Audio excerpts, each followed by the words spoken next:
Have you ever wondered and looked back at your past self and asked yourself, how did I get here? How did I end up in this situation? Have you ever wondered and looked at your past self? How do I actually get better at this game? Look no further, we've got you covered. Welcome to In Response, a legacy podcast. Whether you're a dedicated player, Or just curious about the format Join us as we share ideas. discuss decks, and have some fun along the way. Welcome to episode 90, our New Year's resolutions.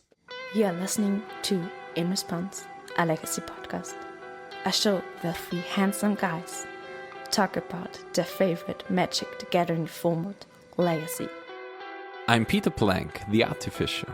I've got everything at hand in my Goblin Welders toolbox. I'm Daniel, the scientist. I ponder precisely about the next move that decides the fate of my opponents. I'm Philipp Klein, the rogue. I use the graveyard to fuel opponents with agony. And now, lean back and enjoy.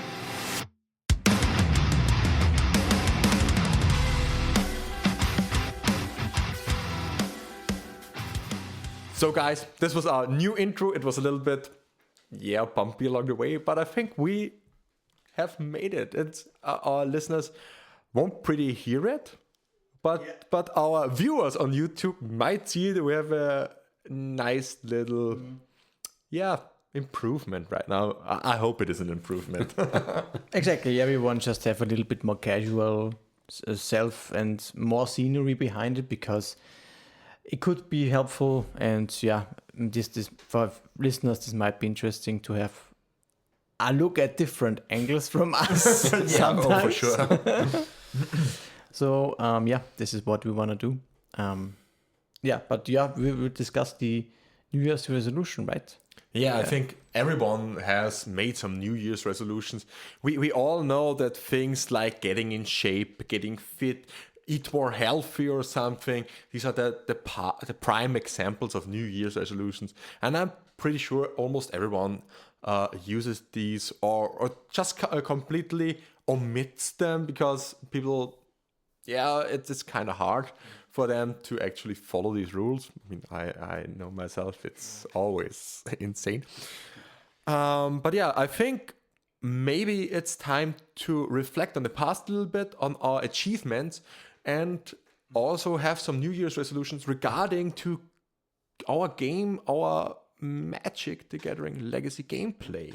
So I think if somebody wants to get better at this game, it's probably pretty great to have some kind of resolutions written down or simply have them in your mind to always get back at these. So I think we can look back at the achievements maybe our last year's resolutions. And I think, Peter, you are pretty, you know your old resolutions, right? Yeah, I think I've got some of it in my head. Last year, I thought I had a really awesome year in 2023 to get better and better at playing Painter. I started the year off playing some Painter and then I got really, really frustrated, which is something that I usually I'm pretty good at not getting frustrated. But I really fell down in the meta. I couldn't adapt to it, which was actually one of my main thoughts for 2024, to always stay ahead of the meta, to always prepare yourself a little bit. So this one completely failed. In the middle of 2024, I basically switched decks. And I think this is an achievement basically of 2024. I've started off playing green-white depths. I've played it to a medium success, I would say, at the Four Seasons in Bologna. I've wrote an article about it on the website greensonzenith.com with it. Which is an achievement. Awesome, actually. I mean, that's something not everybody can do. Yeah. So this was pretty awesome. Also recorded a podcast together with... This is what I wanted to say. This is what people can actually watch and listen. Absolutely make sure it. I had actually a lot of fun when I edited this podcast. It was a really nice episode, and I think it boils down to the ins and outs of green, white, depths, and variants. So people should really have a listen to that. Yeah, the podcast is really, really great. It's only missing one thing. This is the moving picture. Oh yeah. But otherwise, 2024 for personal stuff went pretty great. I did all the personal resolutions that I wanted to do. But magic-wise, tournament success was not really there. I adapted at the end of the year now a little bit.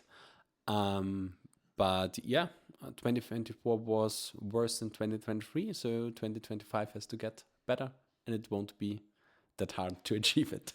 I mean, you were a little bit handicapped actually last year with your broken hand.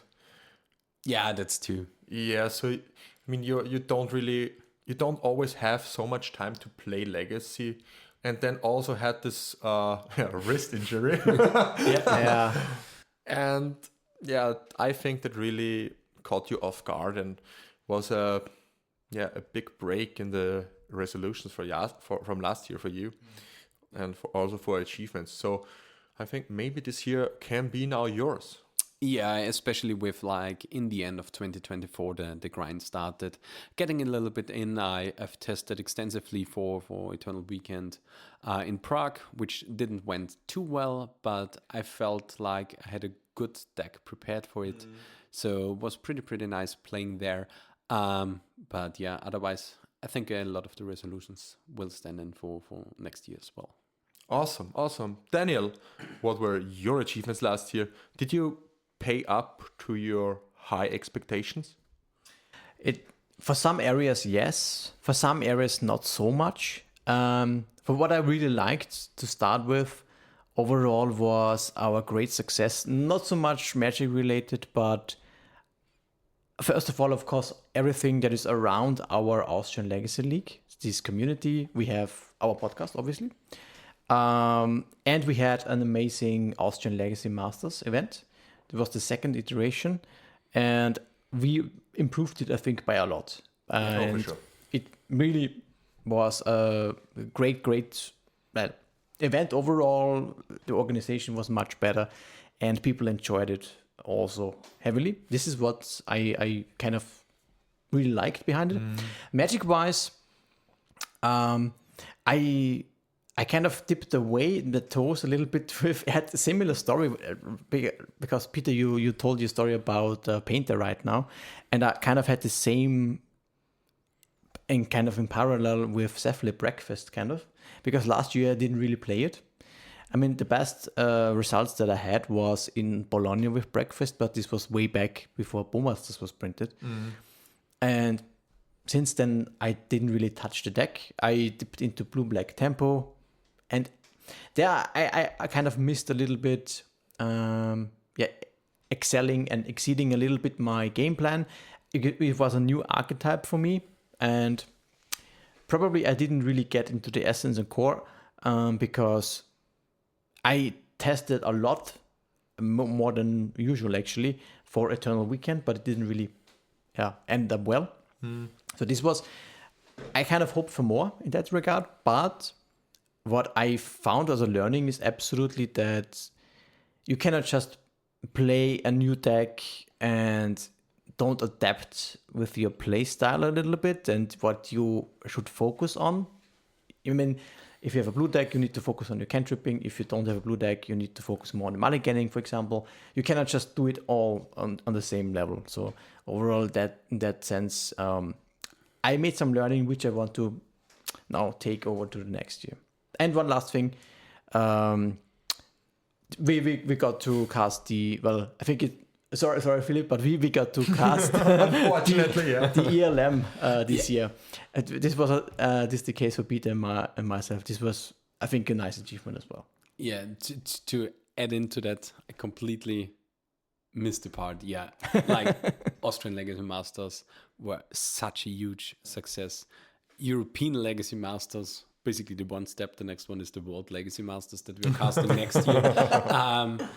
But yeah, the event was amazing. I mean, we two basically cast the finals together, and yeah, it was really a topping of the casting world that we had last year.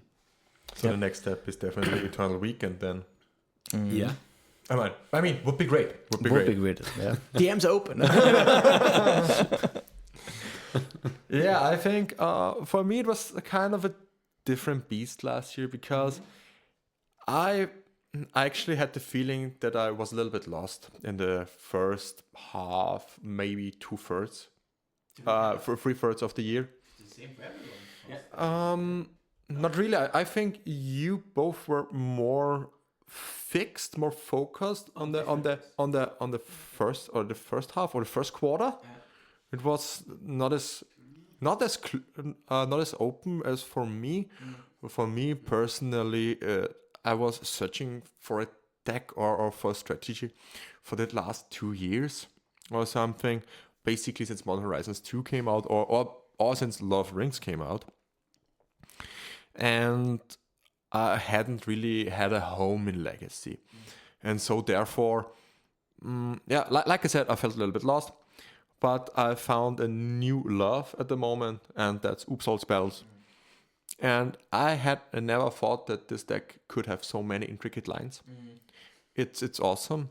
So for me, it's like with you in the past days with Storm. Also, you can feel it with Painter. If you have enough, if you have enough options all the time to do it, then it gets interesting. And I, for myself, I took a little spin into Stifle Knot and Tempo in general. I love the deck still deeply. It's great to have a 12 powering through, but the play patterns for me are so hard, and I have to really wrap my head around it. Who's the beatdown? If you're in the control seat or not, that's such a hard thing to learn, and I'm really not sure if I should learn this when I can get the reps in for a deck that I actually like to play. So therefore, for me it was probably a huge revelation to play Graveyard focused deck again. And so just having a home in Legacy again, where I can really feel comfortable, is probably a big achievement for me. Also, like you said, also in Legacy Masters, I mean, we were there. It was awesome. And we have another date for you. It's 20th of June. So check out the stream, twitch.com/Austrian_legacy. We will be casting the whole weekend again. It will be as awesome as the last 2 years. And of course, if you want to participate, the registrations are open at the moment. So make sure to grab your spot. I think what we can maybe announce is there. We just for a short discourse on that, we have a weekend pass again. This was in the first iteration. We missed it on the second one, but now on the third iteration, we have the weekend pass back again, which is a small little discount if you register for all 3 events of the weekend. But these are limited spots. We have 20 spots of those available. Make sure to grab one if you want one. Speaking of the call to action right now, thank you very much to our patrons, Matt Duncan, Christian Noyes, and Moritz Eichmer, and Andreas Leopold-Seder. Thank you very much. We have a new Patreon. Woo! Thank you so much. Very nice. You can find it on patreon.com/response_legacy. And one other call to action right now. If you want to have one of these awesome t-shirts, you can win these by completing our listener survey. Just head over to social media. We also put the link into the comments or in the show notes. Fill out the form, and we will find a winner at the end of January. So do that. And also subscribe to our channel. With this, I think my biggest achievements also were the huge improvements that we did in our podcast. Yeah. Because that's awesome. I mean, we have really come a long way since we started the podcast 5 years ago. With just audio, and now also on YouTube and also video on Spotify. I think probably all the time now. It's just great, and I think we have made huge steps into reaching our audience and into you, for listeners, to have simply fun along the way. I mean, that's the thing why we are doing this. Probably, yeah. And Magic-wise, my biggest achievement was Eternal Weekend.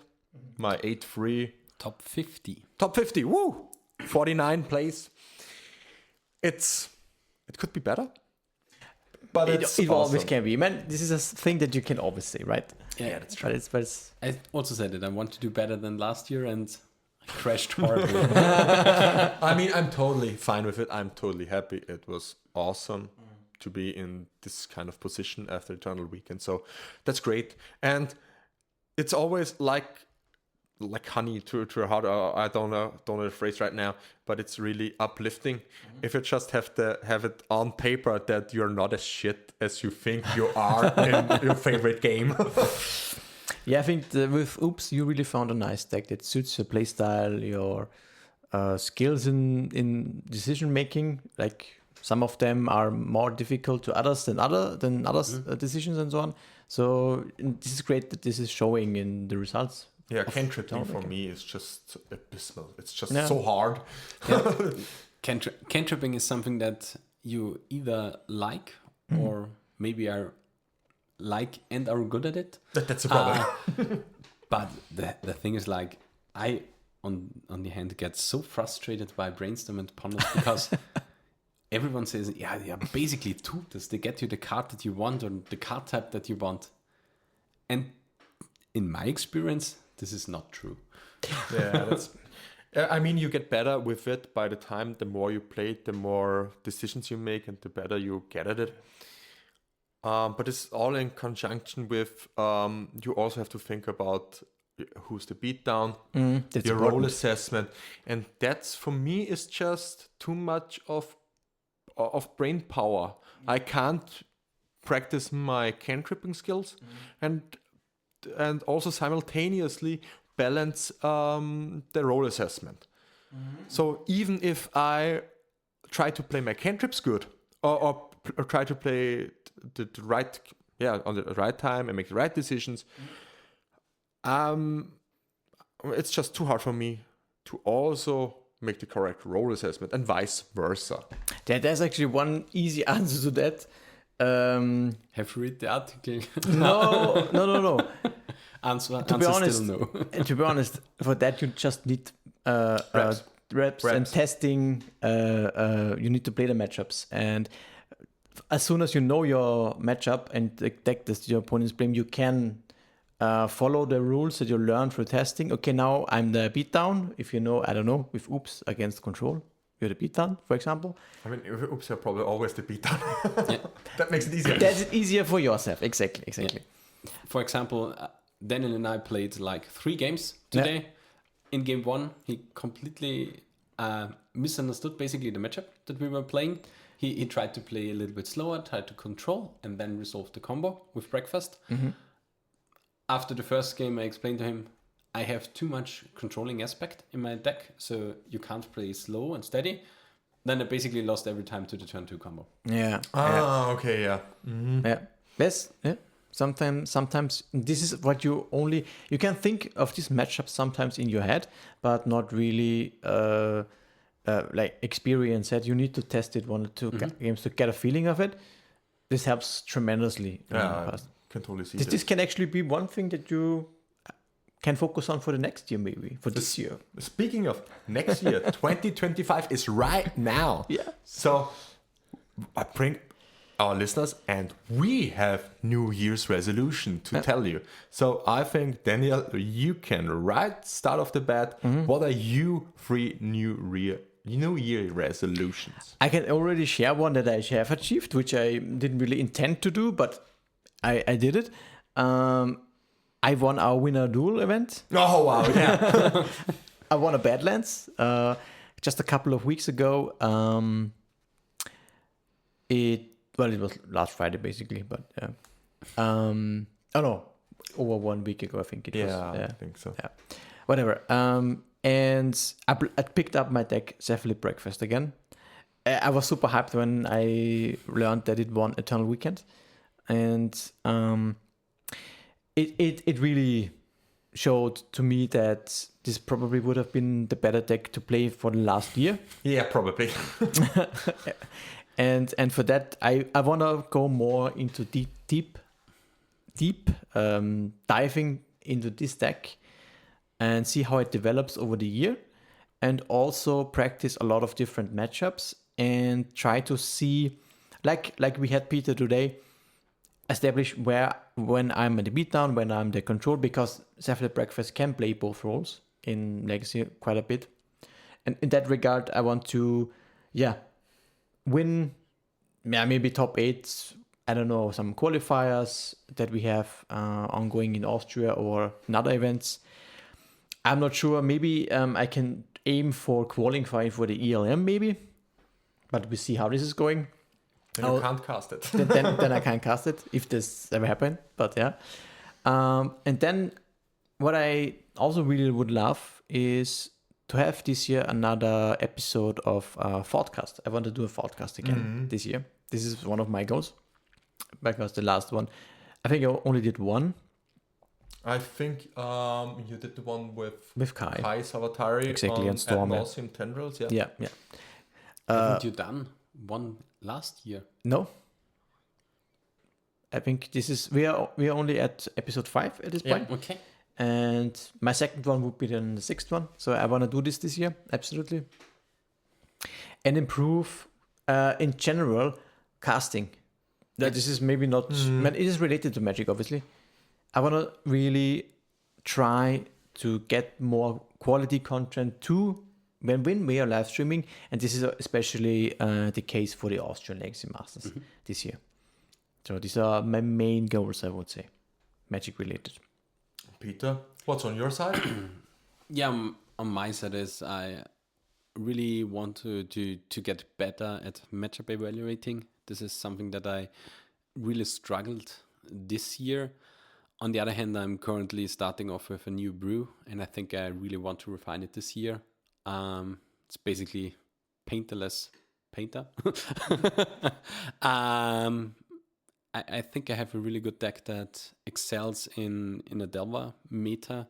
So this could be something going on for the whole year. Maybe I can show it off at Eternal Weekend or any other bigger tournaments like in Bologna. So these are some steps that I want to take in Magic-wise. One thing I mentioned is was getting frustrated with Legacy or Magic in general. I really have to keep my head cool for any bigger tournaments. So I really have to keep my mental in check and work on that as well.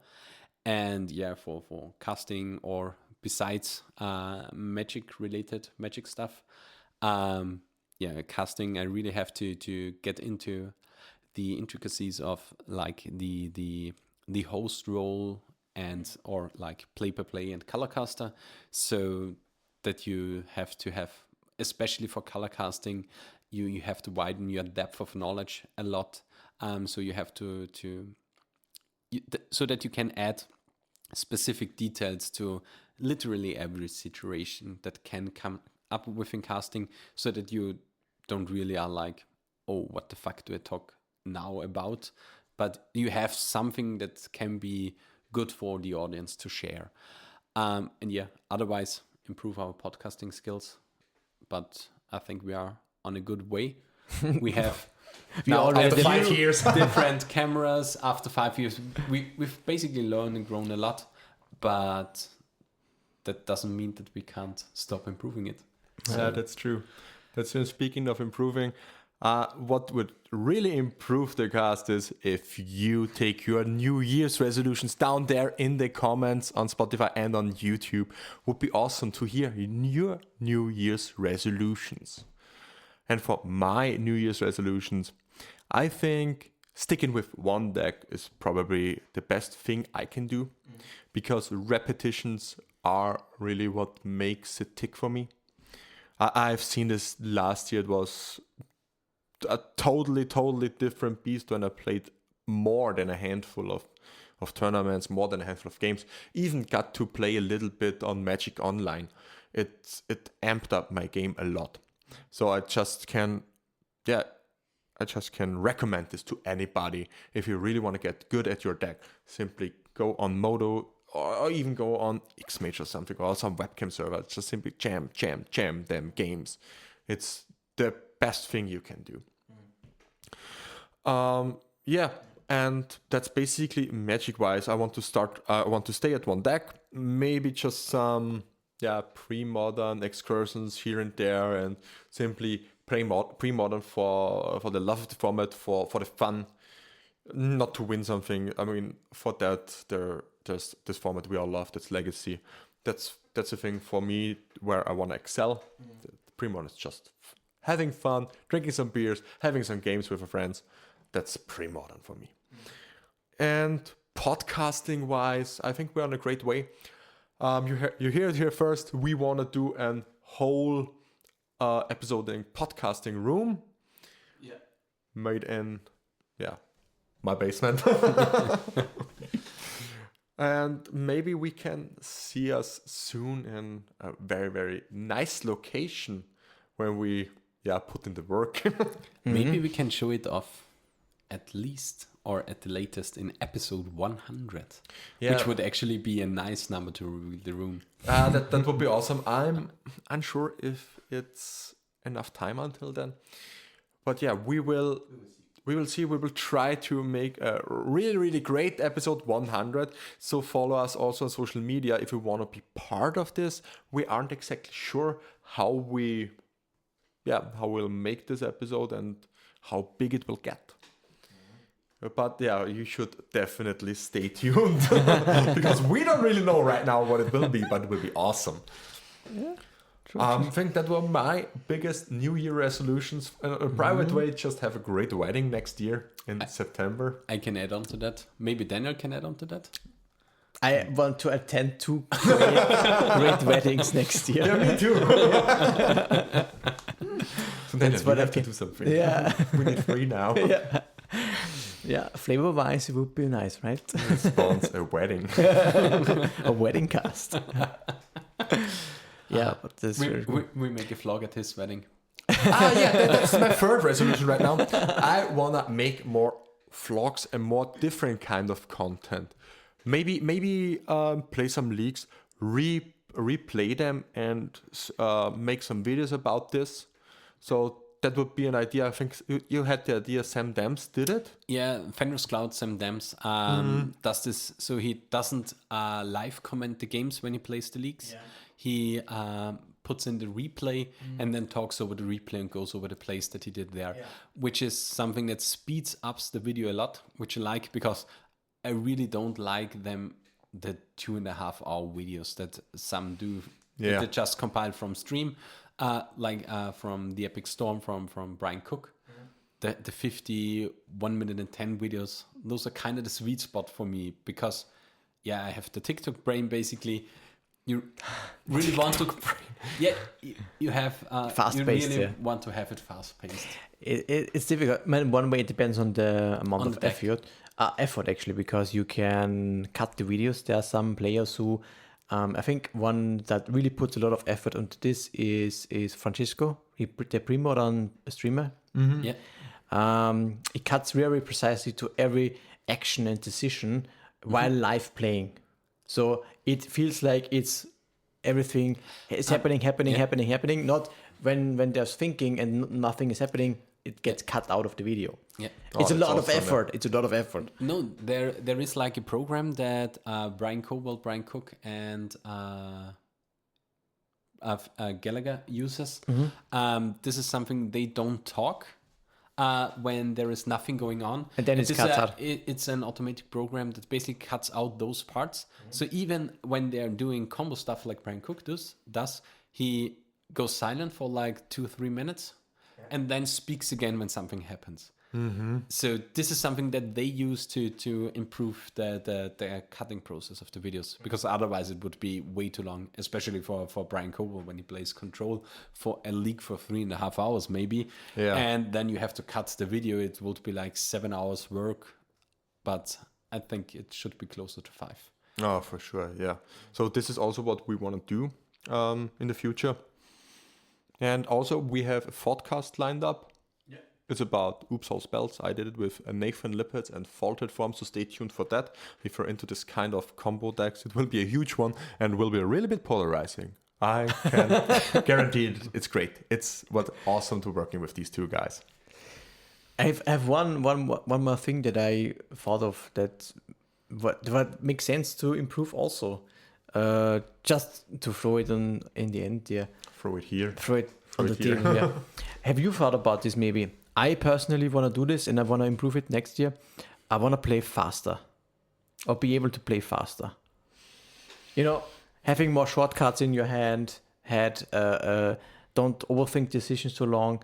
Yeah. Try to get less into times, into extra turns. Sometimes I have the feeling I have this problem. Don't overthink. It is a huge thing actually for me. I'm sometimes talking myself out of lines and into something that is way more stupid. I even lost the game like the last FNM because like, okay, maybe when I do this and okay, now I have this, and then I lost the game on the next turn. So it's something that really affected me. So don't overthink. If you want to play faster, just switch to faster track groups. Our breakfast can win pretty fast. But I've seen it. Yeah, sometimes it's difficult as well if the games are very grindy. But man, this is one appeal for me. I could never play Control. We talked about this in the episode. I could never play this because I'm missing so much time to or I'm missing the practice. This is also a possibility. Yeah, I'm currently like more the slow player of us three, so playing fast is really important, but you need to have clocks in your deck. This is something that I think a lot of players don't really understand when they pick up the best decks from the best pilots, because they don't have many threats, they have one or two. Yeah. And if you are a loser player, you need 4 of those, because like otherwise you will be too slow to find them. Yeah. You misexecute on the first one, so you need quickly another one. And if you are like a great control player, like Mark Eric, you just need the 1 or the 2, because you know when you are allowed to do the stuff. Yeah, that's true. That's totally true. That's why I almost always exclusively play combo, because I have 8 of those things. I mean, I will find them for sure. Okay. No need to cantripping. Simply rip it from the top and play it. That's awesome. Yeah, we just hope you had a nice New Year's Eve and you get good into 2025.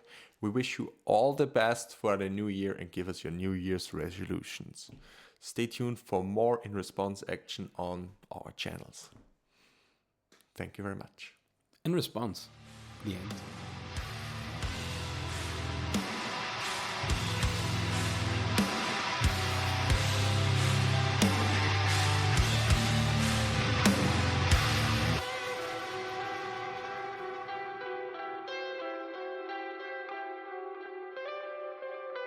This was In Response, a Legacy podcast.